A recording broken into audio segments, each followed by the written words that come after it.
नमस्कार, आप देख रहे हैं द न्यूज रूम 24 आवाज और मैं हूं पवन शर्मा। बॉर्डर अपडेट के एक नए अंक में आपका स्वागत है। आज 13वां दिन है।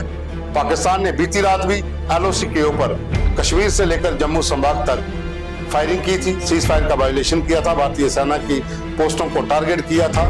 लेकिन रात को भारत सरकार की ओर से ऑपरेशन सिंदूर चलाया गया और पाकिस्तान की नानी जात करवा के रही। 9 बड़े कैंप जहां से आतंकियों को ट्रेनिंग मिलती थी, जहां पर आतंकियों को पाला पोसा जाता था, वो चाहे बहावलपुर का हो, मुरीद के हो, सियालकोट का इलाका हो, मुजफ्फराबाद का इलाका हो, बिम्बर का इलाका हो, कोटली का इलाका हो, सावला कोट का इलाका हो, जितने भी यहाँ पर कैंप थे उन सबको तबाह कर दिया।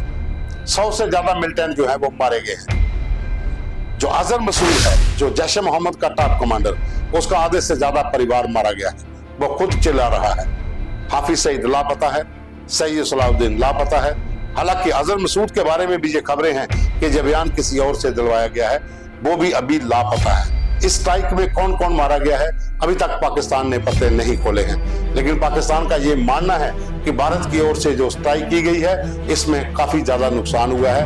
वो तो बता रहे हैं कि सिविलियंस हैं, लेकिन पाकिस्तान के कमांडर जो हैं वो अस्पतालों का दौरा कर रहे हैं और वहां पर जो जैश ए मोहम्मद के इंजर्ड आतंकी दाखिल किए हैं उनसे मिल रहे हैं, क्योंकि बाहर जो नारेबाजी हो रही है वो जैश को लेकर हो रही है। सबसे ज्यादा नुकसान जैश और लश्कर ए तैयबा का हुआ है। मुरीद के जो लश्कर ए तैयबा का एक हेडक्वार्टर है वहां पर भी स्ट्राइक की गई। तो ये एक सोची समझी रणनीति थी भारत सरकार की, क्योंकि पहलगाम में जब 22 अप्रैल को हमला हुआ था तो 26 लोगों की जान गई थी। आतंकियों की तलाश के लिए एक सर्च ऑपरेशन लॉन्च किया गया था। उसके बाद तमाम जो आतंकियों के समर्थक थे उन पर भी छापेमारी चल रही थी, वहां पर भी स्ट्राइक हो रही थी। भारत के भीतर रहने वाले जो पाकिस्तानी थे उनको वापस भेजा जा रहा था। इंडस वाटर ट्रीटी को रद्द कर दिया गया। लेकिन एलओसी के ऊपर जो तनाव बना, पाकिस्तान की ओर से लगातार 13वें दिन भी फायरिंग की गई। वो चाहे सुंदरबनी का इलाका हो, निशारा का हो, अखनूर का हो, पुंछ का हो, या फिर कश्मीर में करनाल, तंगदार, उड़ी, बारामूला, इन तमाम इलाकों में लगातार पाकिस्तान की ओर से सीज फायर का वायोलेशन 13वें दिन भी जारी रहा। लेकिन भारत की सेना, एयरफोर्स और नेवी मिलकर एक जॉइंट ऑपरेशन हुआ, ऑपरेशन सिंदूर। ऑपरेशन सिंदूर, जो सिंदूर छीना गया था उन पत्नियों का पहलगाम में, उसका बदला ले लिया गया। जितने आतंकी मारे गए हैं उससे और ज्यादा भी हो सकते हैं, क्योंकि जितना नुकसान पाकिस्तान के भीतर हुआ है, पहली बार बहावलपुर, खास करके वो कैंप जो सीमा से लेकर लगभग 180 किलोमीटर दूर, 120 किलोमीटर दूर जो इनके हेडक्वार्टर थे, और इन्होंने सोचा भी नहीं था कि यहाँ पर स्ट्राइक हो सकती है।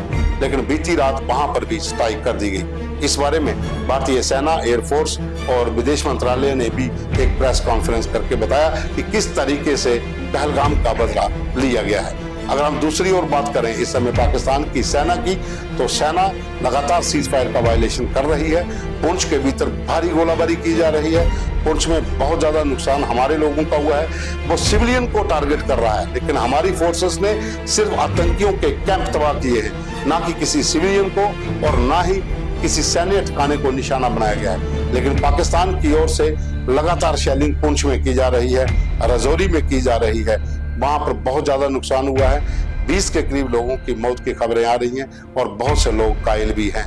लेकिन भारतीय सेना भी पाकिस्तान को करारा जवाब दे रही है, और सबसे बड़ा जवाब वही था, ऑपरेशन सिंदूर, जो रात को चलाया गया और उसके बाद पाकिस्तान के 2 विमान भी गिराए गए।